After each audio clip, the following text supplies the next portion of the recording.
प्रजापुर गांव में मोहन नाम का एक मिस्त्री रहता था। ये मिस्त्री अपने काम में काबिल और मेहनती था। हाल ही में मोहन की बेटी दिव्या की शादी तय हुई है। अब तो दिव्या की शादी पक्की हो गई है जी। बड़ी खुशी की बात होगी जो साल भर में इसकी शादी निपट जाए तो। हाँ, पर ये घर बहुत खाली हो जाएगा बिना दिव्या के। पर शादी साल भर में रख दी गई है। अब साल भर में सारी चीजें संभाल तो लेंगे ना? तू फिक्र मत कर बेटा, वो मेरा काम है। पर फिर भी जी, दिव्या की बात सही है। आपका तो काम बहुत ज्यादा बढ़ जाएगा। हाँ, आई तो है। मैं जाकर एक बार सरपंच जी से मिलकर आता हूँ। क्या पता उनके पास से कोई रास्ता मिल जाए। ठीक है, जैसा आप चाहें। मोहन फिर सरपंच जी के घर की ओर निकल गया।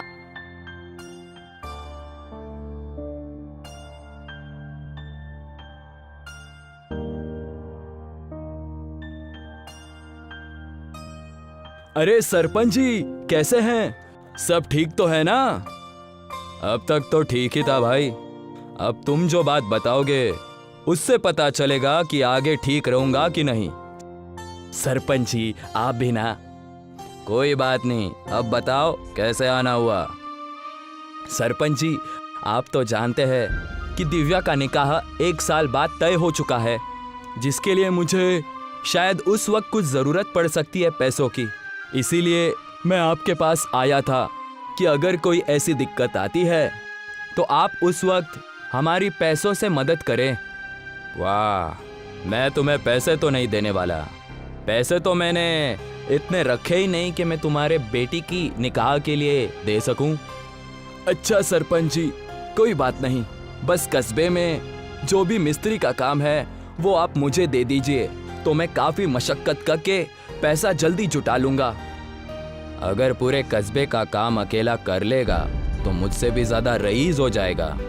मैं तो इसकी मदद कभी भी नहीं करूंगा, और अकेले पूरे कस्बे का काम करना मुमकिन भी नहीं है।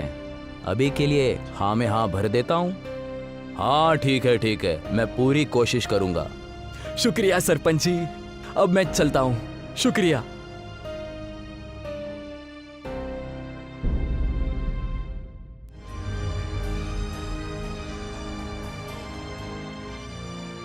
मोहन अपने घर आता है और शालिनी को सारी बातें बताता है। मैं तो जानती थी कि ये सरपंच किसी काम का नहीं है, बस बातें कर सकता है। बताओ, बिटिया की शादी में कुछ पैसों की जरूरत पड़ने पर अगर ना दे तो किस बात का सरपंच? और ऐसा भी नहीं है कि हम उससे जो उसके पैसे लेंगे वो वापस नहीं लौटाएंगे। तुम नाराज क्यों हो जाती हो शालिनी?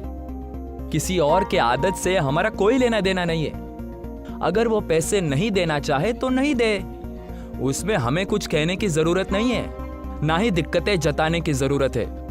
मैं कल से और ज्यादा काम करूंगा। पर ऐसे तो आपकी सेहत खराब हो जाएगी। ये सब सोचकर काम नहीं होता।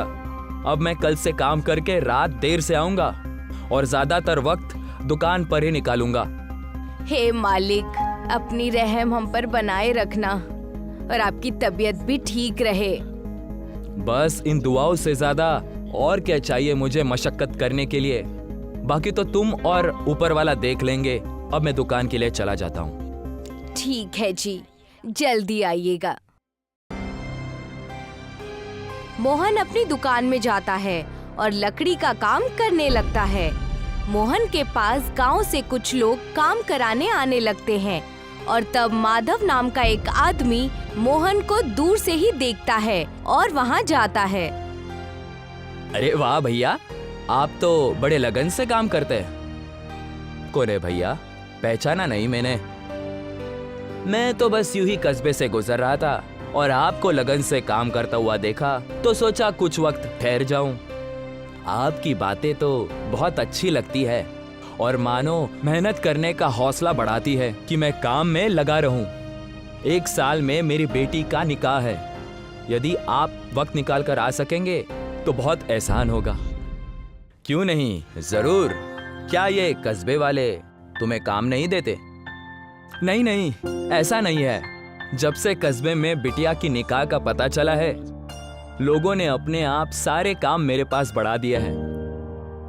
बहुत बढ़िया, तो आप अपना काम कर लीजिए और मैं चलता हूँ। आपके काम में मुसीबत नहीं बनना चाहता।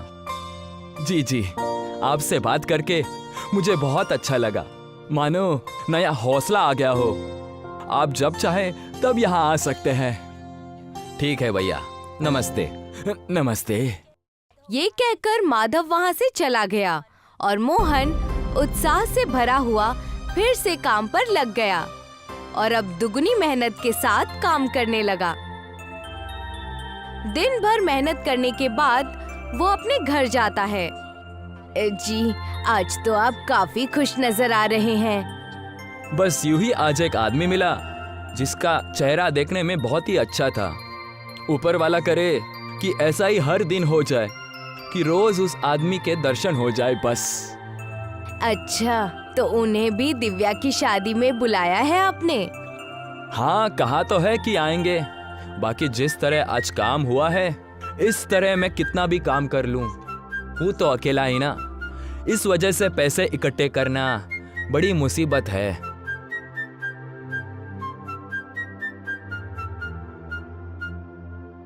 अच्छा पापा, ये शादी तो बड़ी ही परेशानी का काम लगता है। नहीं बेटा, दिक्कत कैसी? ये तो मेरा तुम्हारे लिए फर्ज बनता है। कई महीने बीत चुके हैं। मोहन लगन से अपने काम में लगा हुआ है। उसके पास पैसे तो काफी जमा हो गए हैं, पर शादी जितने नहीं हुए हैं। इसी वजह से वो फिर से सरपंच जी के घर जाता है, उनसे मदद मांगने के लिए। क्या बात हो गई मोहन, यहाँ कैसे आ गए आज? क्या बताओ सरपंच जी, वो कुछ बात करनी थी मुझे आपसे। सुना है तुम्हारा काम जोरों से चल रहा है, बहुत नोट छाप रहे हो, तो भला मुझसे कैसी मदद चाहिए? सरपंच जी, आप तो जानते हैं कि कस्बे वाले मुझे उनके पास के सारे काम दे देते हैं। इस वजह से मैं ये पैसे कमा पा रहा हूँ, वरना इतने पैसे तो बहुत सालों से ना कमा पाऊँ। अच्छा, तो ये कस्बे वाले भी मदद कर रहे हैं तुम्हें अमीर बनवाने में? आप गलत समझ रहे हैं सरपंच जी। मुझे पैसे वाला बनाने में नहीं, मेरी बेटी के निकाह के लिए पैसे जमा करने के लिए। अब तक निकाह के लिए पैसे जमा नहीं हुए? नहीं सरपंच जी, इकट्ठे नहीं हो पाए। दिन रात काम करने के बाद भी अगर ऐसा ही चलता रहा तो जो हालत बनी है वो भी बिगड़ जाएगी। साथ में कोई काम करने वाला भी नहीं है, वरना थोड़ी मदद हो जाती मेरी। तो अब मेरे पास क्यों आए हो, ये भी बता तो भाई। वही बात जो मैंने आपसे शुरू में कही थी कि आप मुझे पैसे दे देते। पैसे तो नहीं दूंगा, कस्बे वालों से मेहनत करवाते रहो। ठीक है। ये कहकर मोहन वहाँ से अपने घर चला गया।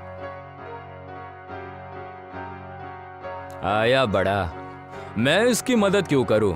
इतना ही नहीं, इसकी अकल तो ठिकाने लगानी पड़ेगी, वरना अगर ऐसा ही चलता रहा तो ये मुझसे भी ज्यादा पैसे वाला हो जाएगा।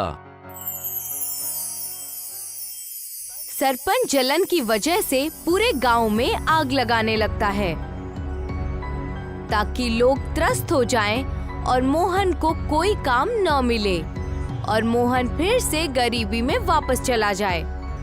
मोहन को अचानक एक ख्वाब आता है जिसमें माधव उसे चौराहे पर रखे आपातकालीन घंटी के पास बुलाता है। ये ख्वाब देखकर मोहन उठ जाता है।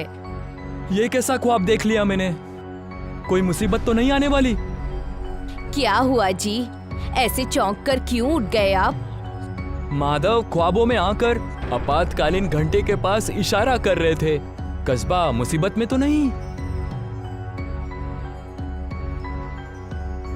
मोहन और शालिनी वहां चौराहे तक चले जाते हैं।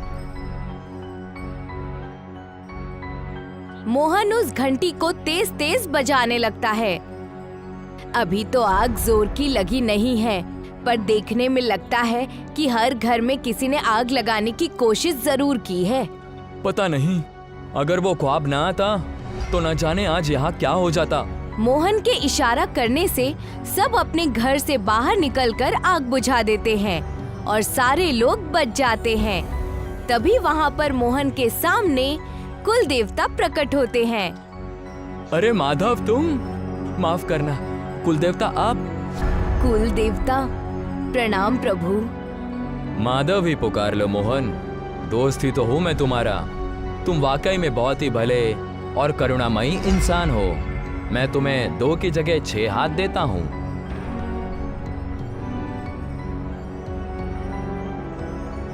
शुक्रिया प्रभु, पर 6 हाथ देने की वजह जान सकता हूँ? तुम्हारी बेटी की शादी है और उसकी शादी करना बहुत ही मुश्किल साबित होगा। तुम्हें तुम्हारे काम की मेहनत देखकर तुम्हें ये वरदान देता हूँ, इससे तुम एक साथ 6 आदमियों का काम कर पाओगे। कुलदेव, माधव, आप एहसान करके मेरी बिटिया की निकाह में जरूर आना। उसके बाद बेटी का निकाह अच्छे तरीके से हो जाएगी प्रभु। तथास्तु। ये कहकर कुल देवता वहाँ से अंतर्ध्यान हो गए। मोहन और शालिनी वहाँ से अपने घर चले जाते हैं। सरपंच और बाकी गांव के लोग मोहन की दुकान के बाहर आकर खड़े होते हैं और उसका ये रूप देखकर हैरान रह जाते हैं। अरे ये क्या मोहन, तुम्हारे ये 6 हाथ कैसे हो गए?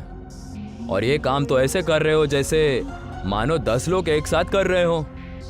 आइए, आप सबका स्वागत है मेरी दुकान पर। आज से आप लोगों को जो भी काम हो, आप बेझिझक मेरे पास आइए। मैं अकेले 10 लोगों के बराबर का काम कर सकता हूँ। वो सब तो ठीक है, ये हुआ कैसे? ये 6 हाथ आए कहाँ से? आप लोग तो जानते ही हैं कि कल रात किस तरह कस्बे में आग लगी थी। कुलदेवता मेरे ख्वाबों में आए थे और इशारा दिया कि मुझे चौराहे का आपातकालीन घंटा बजाना है और लोगों को सूचित करना है। तो वो घंटा तुमने बजाया था? जी, और इसी से खुश होकर कुलदेवता ने मुझे ये 6 हाथ दे दिए, जिससे मैं 10 लोगों का काम कर सकूं और बेटी के निकाह के लिए पैसे जुटा सकूं। तो तुमने ही मेरा काम बिगाड़ा। आपका काम? आपका कार्य? यानी वो आग आपने लगाई थी? नहीं, वो ये तो आपने बहुत ही गलत किया सरपंच जी। अपने लालच के लिए इतने लोगों का नुकसान करना ठीक नहीं था। मोहन के ये कहते ही सरपंच वहाँ से भाग निकला। अब क्योंकि ये हादसा टल चुका है, तो हमें बस इन पर ध्यान रखकर इन्हें सरपंच के जगह से हटाना चाहिए। इसके अलावा आप सभी जो काम चाहे वो काम मुझसे करवा सकते हैं। इसके बाद कुछ ही महीनों में मोहन ने अपनी बेटी की शादी करवाई और माधव के रूप में कुल देवता ने इस शादी में भाग लेकर मोहन और उसके परिवार को प्यार से ढेर सारी दुआएं दी।